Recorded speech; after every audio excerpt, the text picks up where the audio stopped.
Okay, so Dear Eleanor came from when I realized that I was going to be living in Florida long term and being a small business owner in Florida. I went out and bought a bunch of like history of Florida books because like I know that things are, to put it lightly, a little politically messy here, and I kind of wanted a little bit more background of exactly what I was getting myself into. Mm-hmm. So I went out and bought this book called Finding Florida. I don't remember the name of the author, but it's like this long and it has a yellow and green cover. It's excellent, highly recommend.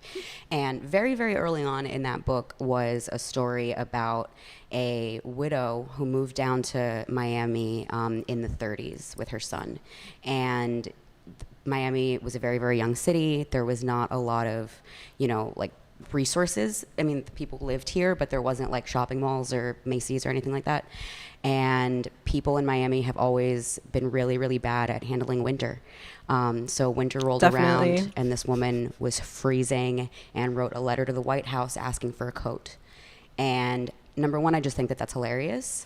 Like, she probably moved down from the Northeast, like what, you ditched every single coat that you own? Like, but, that's fine. The Goodwills down here are like popping for ski clothes. Like, things haven't really changed that much. Right. But anyway, so she wrote a letter to the White House asking for a jacket. She asked the First Lady. The First Lady at the time was Eleanor Roosevelt.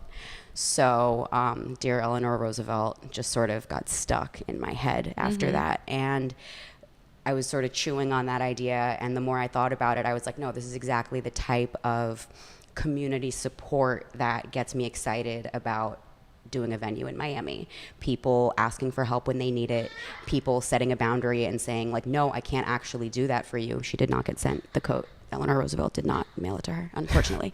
But she asked, and, just doing what you can and asking people around you, like when you need a little bit of extra support, just like really spoke to me. So, Dear Eleanor, let's help keep each other warm.